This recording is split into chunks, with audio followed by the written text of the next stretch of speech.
లోకంలో ఎన్నో రకాల కర్రలు ఉంటాయి, ఎంతో మంది చేతుల కర్రలు ఉంటాయి. కానీ ఇప్పుడు మనకు ఇవ్వబోతున్న కర్ర దేవుని కర్ర. ఆమేన్ చెప్పండి. దేవుని కర్ర మనకి ఇవ్వబడబోతున్నాయి. దేవుని యొక్క కర్రతోనే మనం సాధించబోతున్నాం. అసాధారణమైన కార్యాన్ని చూడబోతున్నాం. అద్భుతమైన కార్యాన్ని చూడబోతున్నాం. దేవనామానికి మహిమ కలుగునుగాక. మన పెట్టుబడి కూడా దేవుని కర్రే. Our investment is God stick. నేను బాగు చేసేది God sticks. Tomorrow what God will ask you. నిన్ను దేవుడు రేపు ఏం అడుగుతాడు తెలుసా? నీ చేతిలో ఏముంది అని అడుగుతాడు. నిర్గమకాండ 4:2 చదవండి. యెహోవా నీ చేతిలో ఉన్నది ఏమిటి అని అడిగిను. అందుకు అతడు కర్ర. నేను గట్టిగా హల్లెలూయా చెప్పండి. ఈరోజు కూడా మిమ్మల్ని అందరిని చూసి ప్రభు అడుగుతున్నాడు, నీ చేతిలో ఉన్నది ఏమిటి? కర్ర. దేవునామానికి స్తోత్రం చెప్పండి. ఈ యొక్క చేతు కర్ర లేకపోతే చెట్టు నుండి చేయబడిన ఈ కర్ర, చెట్టు నుండి చేయబడిన ఈ కర్ర దేనిని సూచిస్తుందంటే సిలువను చూపిస్తుంది. సిలువ దేన్ని చూపిస్తుందంటే కృపను చూపిస్తుంది. దేవునామానికి స్తోత్రం చెప్పండి. కృప దేన్ని చూపిస్తుందంటే యేసును చూపిస్తుంది. యేసే కృప సత్య సంపూర్ణుడుగా మనలో నివసించును. యేసు మనలో ఉండేను. యేసు మనలో ఉండేను. ఆమేన్ చెప్పండి. ఈ కర్రను మీరు ఏమైనా తీసుకోవచ్చు, ఏ అర్థం కింద తీసుకోవచ్చు. యేసు అనుకుంటే అది యేసే. ఆ కర్ర మీరు దయ అనుకుంటే అది దయ. మీరు ఆ కర్ర కృప అనుకుంటే అది కృప. ఆ కర్ర సిలువ అనుకుంటే యేసుక్రీస్తు మోసిన సిలువ అనుకుంటే అది యేసుక్రీస్తు మోసిన సిలువను చూపిస్తుంది. ఏది ఏమైనా ఈరోజు కృపతో నిండిన వారుగా ఈ స్థలం నుండి వెళ్ళబోతున్నారు. మోసే స్థలం మీద స్తంభం మీద వేలాడపెట్టిన కర్రను చూచినట్టుగా ఈ యేసుక్రీస్తు అనే కర్రను ఎవరైతే ముట్టుకుంటారో పట్టుకుంటారో తేరి చూస్తారో వాళ్ళ జీవితంలో అద్భుతం జరుగుతాయి. వాళ్ళ జీవితంలో మేలు జరుగుతాయి. యోవాను సువార్త 3వ అధ్యాయం 15వ వచనంలో రాయబడి ఉంది. దేవుని నామానికి స్తోత్రం చెప్పండి. మీరు యేసు అనుకున్న వాళ్ళు యేసు అనుకోండి. ఆమేనండి. యేసుక్రీస్తు సిలువ అనుకున్న వాళ్ళు యేసుక్రీస్తు సిలువ అనుకోండి. లేదా ఇది కృప అనుకోండి. నాలాగా అది యేసుక్రీస్తు చూపిస్తున్న కృప అనుకుంటే కృప అనుకోండి. నేను మాత్రం ఆ కర్రను కృప కిందనే వ్యాఖ్యానిస్తున్నాను. కృప అంటున్నాను. దేనికైనా ఒక కండిషన్ ఉంటుంది, నిబంధన ఉంటుంది. నిబంధన లేకుండా దేవుని నుండి వచ్చే శక్తి, నిబంధన లేకుండా క్రియేట్ చేసేది ఏంటంటే దేవుని కృప. ప్రతిదానికి కండిషన్స్ ఉన్నాయి. నా నామములో 2-3 ఎక్కడ కూడి ఉన్నారో అక్కడ నేను ఉన్నాను. 2-3 కూడి ఉన్న ప్లేస్లో, యేసయ్య నామములో కూడి ఉన్న ప్లేస్లో దేవుని ప్రసన్న ప్రత్యక్షం అవుతాయి. కండిషన్. 2-3 ఏగిపించి ఏమడుగుతారో అది వారికి అనుకరించబడును. కండిషన్. దానిలో కండిషన్ కనపడుతుంది. మత్తయి సువార్త 18:19 కండిషన్. దేవుని నామములో ఎక్కడ కూడి ఉంటారో అక్కడ దేవుడు ఆయన సన్నిధిని కనపరుస్తున్నాడు. మార్కు సువార్త 16:23 విశ్వాసముతో మీరు ఏమి అడుగుతారో అది మీకు ఇవ్వబడును. దేవుడు మనకి ఇస్తాడంట. కానీ కండిషన్ ఏంటి? విశ్వాసం. ఫెయిత్ లేని వాడు దగ్గర కూడా రాకూడదు ఈ వాగ్దానం పట్టుకోవడానికి. విశ్వాసం లేకపోతే నువ్వు దగ్గర కూడా రాకూడదు. విశ్వాసం ఉంటేనే నువ్వు అడిగింది ఏదో అది పొందుకుంటావు. విశ్వాసం కలిగిన ప్రార్థన, విశ్వాసముతో చేయబడుతున్న ప్రార్థన రోగిని బాగు చేస్తాయి. రోగి బాగుపడాలంటే ఒక కండిషన్ ఏంటది? విశ్వాస సహితమైన ప్రార్థన. దేవుని నామానికి స్తోత్రం చెప్పండి. హల్లెలూయా. యాకోబు పత్రిక 5వ అధ్యాయం 15వ వచనంలో రాయబడి ఉంది, విశ్వాస సహితమైన ప్రార్థన రోగిని బాగు చేస్తాడు. పరిశుద్ధాత్మను పరలోక తండ్రి ఇస్తాడు, కానీ కండిషన్ ఏంటో తెలుసా? అడుగుచున్న వారికి ఎంతో నిశ్చయముగా పరిశుద్ధాత్మను ఇస్తాడు. కండిషన్. లూకా సువార్త 11:13లో పరిశుద్ధాత్మ పరలోక తండ్రి ఇస్తాడు, కానీ పరిశుద్ధాత్మ కావాలన్న వారు ఏం చేయాలి? అడగాలి. ఆయన ఇచ్చే వరకు అడగాలి, అడుగుతా ఉండాలి. అది 10 రోజులు పట్టవచ్చు, 15 రోజులు పట్టవచ్చు, 20 రోజులు పట్టవచ్చు. దినకరం గారికి అయితే 7 సంవత్సరాలు పట్టిందంట. అడుగుతూ ఉండాలి, కానీ అడగకుండా, విశ్వాసం లేకపోయినా, అడగకుండా, పరిశుద్ధత లేకపోయినా నీ జీవితంలో క్రియ చేసే మహా గొప్ప శక్తి ఏదంటే ఈరోజు నేను మాట్లాడుతున్న కర్ర. ఆ కర్ర పేరేంటి చెప్పాను ఈరోజు? కృప. ఇంకను మన పాపులమై ఉండగా యేసు మనల్ని ప్రేమించాడు. కృప. హల్లెలూయా. Without condition, unconditionally the grace will work in us. Unconditionally, ఏ నిబంధన లేకుండా మన జీవితంలో లోతుగా అసాధారణమైన వాటిని, మన వల్ల కాని కార్యాన్ని చేయగలిగిన శక్తి కలిగినది ఏదంటే కృప, కృప, కృప. కాలు జారిపోతున్న వ్యక్తిని కూడా బలపరిచేది, ఎత్తుకునేది ఏదంటే దేవుని కృప. Thank you lord. కీర్తనకారుడు అంటున్నాడు, కాలు జారుతున్నప్పుడు నేను అనుకున్నప్పుడు నన్ను ఎత్తి పట్టుకున్నది కృప. హల్లెలూయా. కృప క్రియ చేయనగాక. మీ అందరి జీవితంలో గ్రేస్ క్రియ చేయడం ప్రారంభించనగాక, ప్రారంభించనగాక. నిన్ను విడిచి అన్ని వెళ్ళిపోయినా, ఆత్మ సంబంధమైన భూ సంబంధమైనది వెళ్ళిపోయినా, దేవుని మాటను బట్టి చూస్తే కృప మాత్రం నేను విడిచి వెళ్ళాలి. హల్లెలూయా.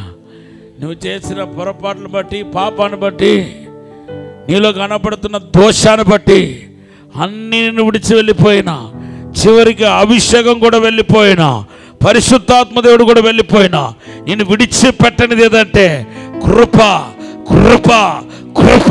కీర్తన 89:33 అంటున్నాడు, నా కృప ఆయన విడిచి వెళ్ళదు. హల్లెలూయా.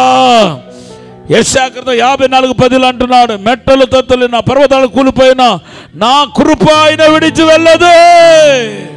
ఈరోజు ఆ కృపయే ఎలా కనపడుతుందంటే ఒక కర్ర కింద కనపడుతుంది, ఒక కర్ర కింద కనపడుతుంది. ఆ కృపయే కర్ర కింద కనపడుతుంది. గట్టిగా ఒక హల్లెలూయా చెప్పండి. ఆ కృపయే కర్ర కింద కనపడుతుంది.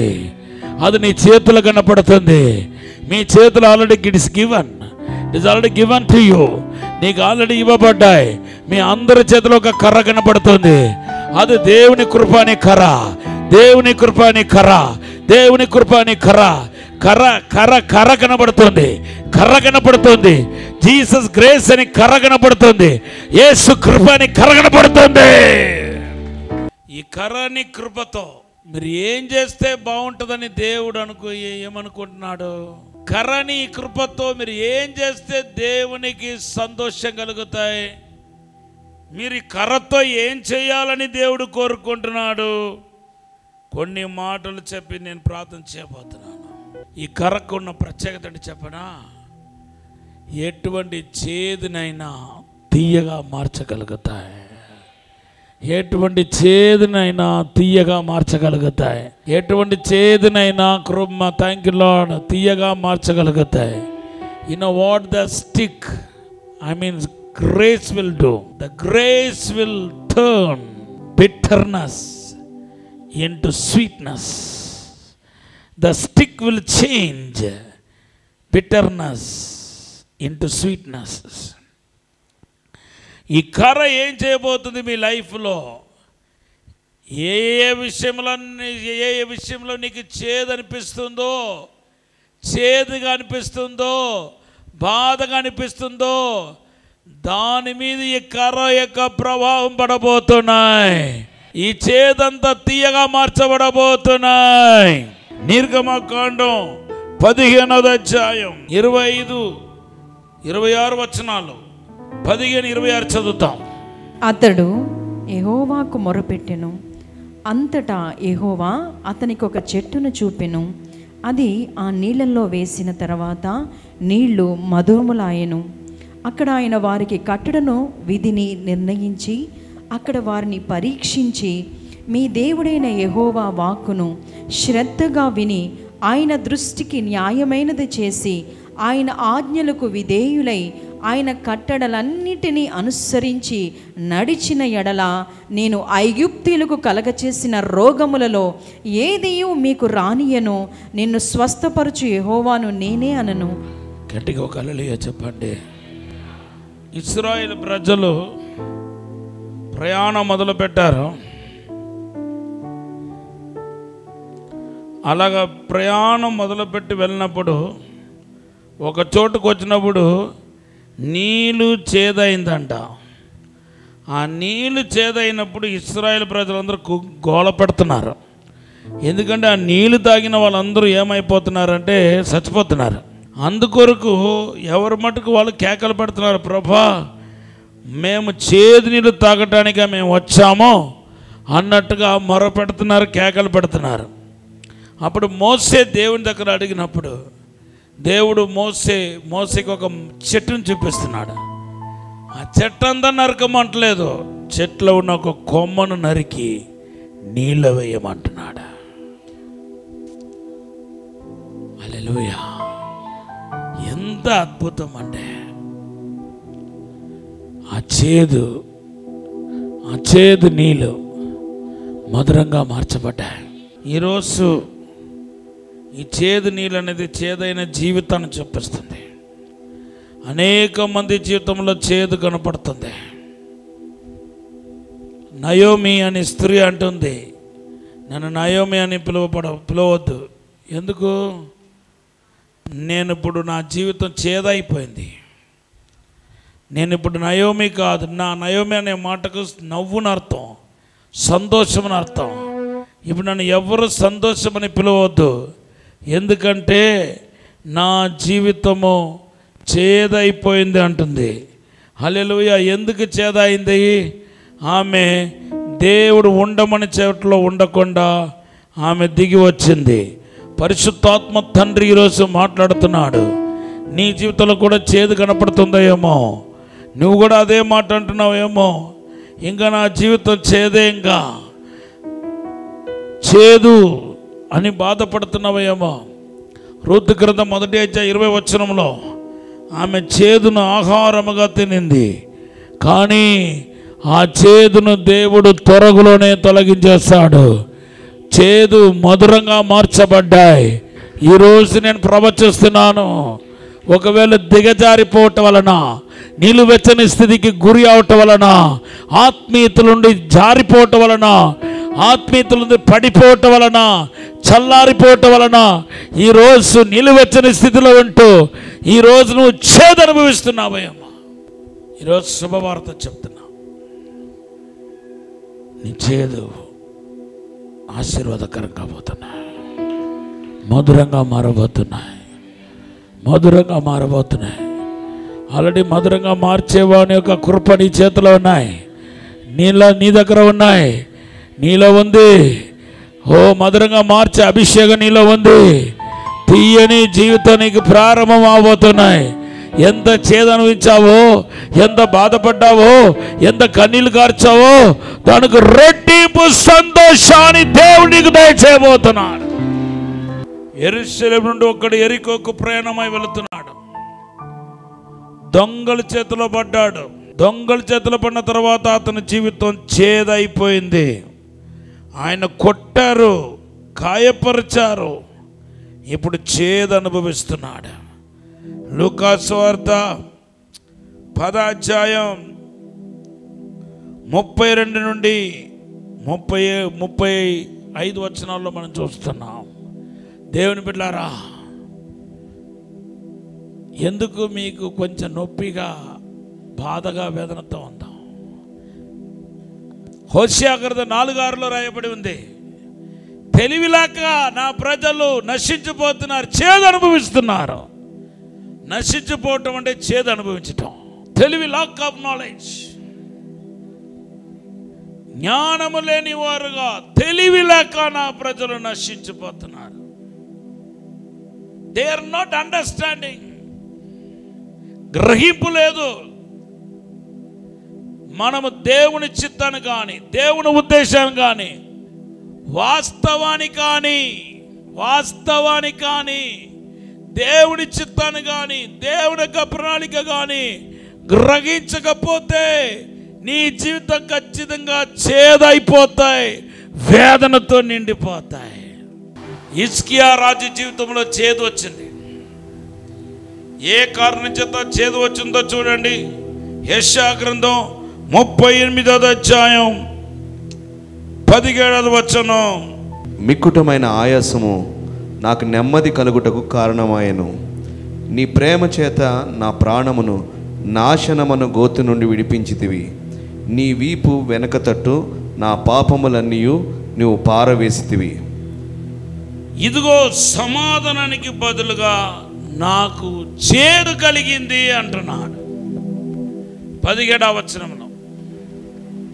Instead of peace I have the bitterness. Why he has the bitterness? Because of his disease. రాక్షస పుండు వచ్చిందంట. రాక్షస పుండు. ఈ రాక్షస పుండుకి ఇప్పుడున్న మోడర్న్ పేరు ఏంటంటే క్యాన్సర్. ఏమొచ్చింది చెప్పండి? క్యాన్సర్ వచ్చింది. How many of you suffering with the cancer? పుండు. Not only cancer, any disease will bring the bitterness, pain to us. ఏ రోగమైనా, ఏ బలహీనత అయినా మీ జీవితంలో చేదును తీసుకొని వస్తాయి.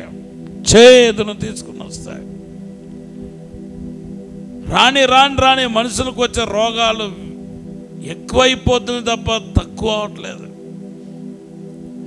హాస్పిటల్ పెరిగినా, మెడికల్ షాపులు పెరిగినా, వందలాది మంది డాక్టర్లు వారు చదువు ముగించుకొని బయటికి వచ్చిన రోగాలు మాత్రం తరగట్లేదు. ఇంకా ఎక్కువ అయిపోతూ ఉంది. ఇంకా ఎక్కువ బాధపడుతూనే ఉన్నారు. ఏ హాస్పిటల్ ఖాళీ లేదు. దేవుని నామానికి స్తోత్రం. ప్రతి చోట జనాలతో కిటకిలాడుతూ ఉంది. వందలాది మంది హాస్పిటల్కి వెళుతున్నారు. డాక్టర్లకు ఖాళీ ఉండట్లేదు. కారణం ఏంటిదే? ఆ రోగాల యొక్క రేట్ పెరిగిపోతూ ఉంది. రోగాల వల్ల నీకు నొప్పి, బాధ, చేదు కలిగితే ఈ రోజు నేను ప్రవచిస్తున్నాను, మీ యొక్క రోగం అని చేదును మీ ఒంటి నుండి దేవుడు తీసివేయబోతున్నాడు.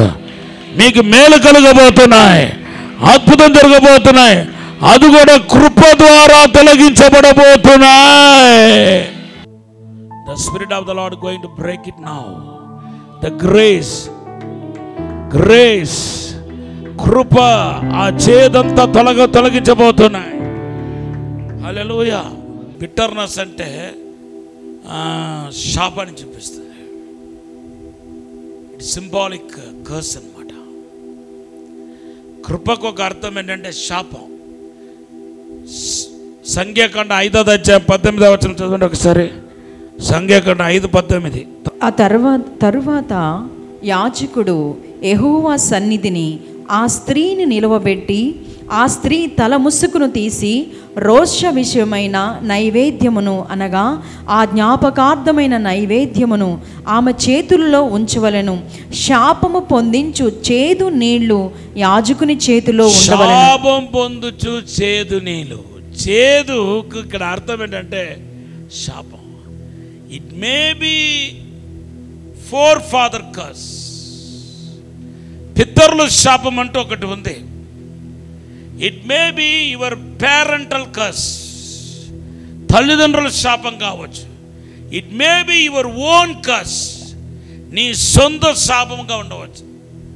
ఒక ఏరియా శపించబడి ఉంటాయి, రక్తపాత ఎక్కడైనా చిందించబడి ఉంటే ఆ ఏరియా శపించబడి ఉంటాయి, ఆ ప్రాంతం శపించబడి ఉంటాయి, కొన్నిసార్లు ఆ ఊరు కూడా శపించబడి ఉంటాయి, దేశం కూడా శపించబడుతుంది. ఏ దేశంలో అయితే క్రైస్తవులు హింసిస్తూ బాధ పెడుతూ వాళ్ళు చంపుతూ కొడుతున్నారు, ఆ దేశం శాపం అయిపోతాయి. సో కర్స్ ఆఫ్ నేషన్,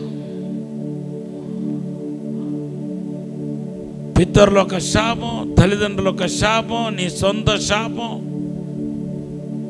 దేశాన్ని బట్టి వచ్చే శాపం ఏదైనా సరే, శాపమని ఆ చేదును నీ చేతిలో ఇవ్వబడబోతున్న కర్ర విరగొట్టబోతుంది. అదే నీకు జరగబోతుంది. హెబ్రీ పత్రిక 12:10. మీలో ఎవడైనను దేవుని కృపను పొందకుండా తప్పిపోనేమోననియు, చేదైన వేరు ఏదైనను మొలిచి కలవరపరచుట వలన అనేకులు అపవిత్రులైపోదురేమోననియు, ఒక పూట కూటి కొరకు తన జ్యేష్ఠత్వపు హక్కును అమ్మివేసిన ఏశావు వంటి భ్రష్టుడైనను వ్యభిచారునైనను ఉండునేమోననియు జాగ్రత్తగా చూచుకొనుడి. చేదుకు ఒక అర్థమైనటువంటి కలవరం, చేదైన వేరు అని కలవరం. అందరు చెప్పండి, చేదైన వేరు అని కలవరం.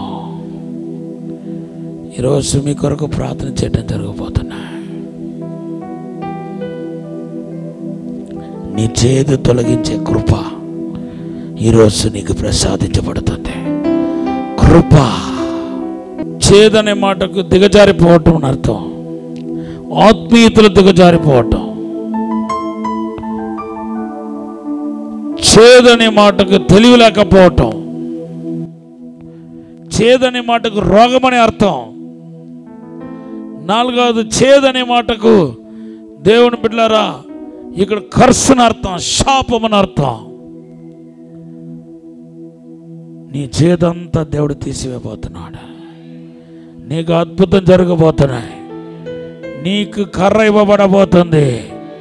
దేవుని కర్ర, పరిశుద్ధమైన కర్ర, అతిశయమైన కర్ర, అద్భుతమైన కర్ర, ఆశీర్వాదమైన కర్ర ఇప్పుడే నీకు ఇవ్వబడబోతున్నాయి.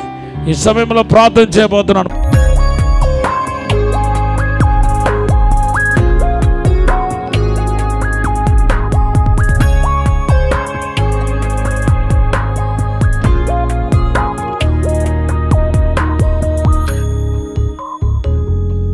పరిశుద్ధము నమ్మకమైన పరలోక తండ్రి, నీకు వందనాలు, స్తోత్రాలు ప్రభా. అయ్యా, కర్ర నీ కృప మాలో క్రియ చేయాలని ప్రార్థన చేస్తున్నాం ప్రభా. యేసు నామములో ప్రతి శాపపు కాడిని విర్రగొట్టండి, ప్రతి చేదును తీసివేయండి ప్రభా. దుష్ట శక్తులను యేసు నామములో పారదోలండి ప్రభా. అంధకార శక్తులు పారదోలండి ప్రభా. దురాత్మ శక్తులు పారదోలండి ప్రభా. యేసు నామములో ఇప్పుడు అభిషేకించబడుదురుగాక, యేసు నామములో విడుదల కలుగునుగాక, యేసు నామములో అద్భుతం జరుగునుగాక, యేసు నామములో క్షేమం కలుగునుగాక. శాపపు కాడిని విరిచివేస్తున్నాను యేసు నామములో. ఎవరెవరిలో శాపం అంటుకుంటుందో పైకి రానియకుండా, ఆశీర్వదించబడకుండా ఆ శాపాన్ని ఈరోజు విరిచివేస్తున్నాను తండ్రి. కృపాక్షేమములు మీ వెంట వచ్చినగాక, అద్భుతం జరుగునగాక, యేసు నామములో విడుదల వచ్చినగాక, ఇప్పుడే పిశాచ యొక్క క్రియలు పారిపోనగాక.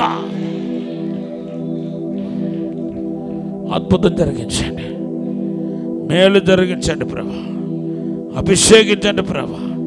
శాపమనే కాడిని అందరి జీవితంలో విరిచివేయమని యేసు నామములో అడిగి వేడుకుంటున్నాము తండ్రి, ఆమేన్. విజయవాడలో దహించు అగ్ని ఆశీర్వాద అభిషేక కూడిక జూలై 1వ తేదీన ఉదయం 10 గంటల నుండి ప్రారంభించబడును.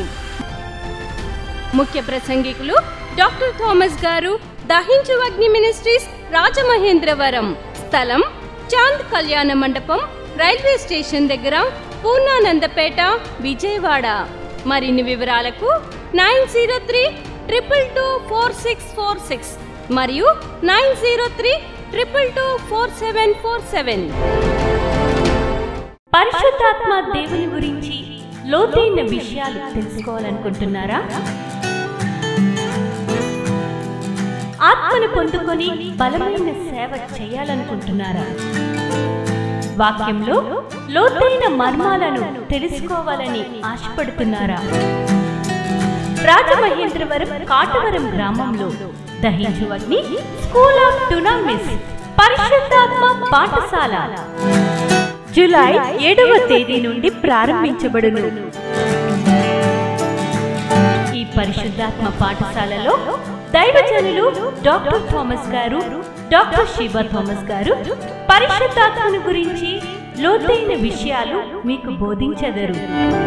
స్త్రీ పురుషులకు ప్రత్యేక వసతి సదుపాయాలు కలవు. రిజిస్ట్రేషన్ ఫీజు 2500 రూపాయలు మాత్రమే.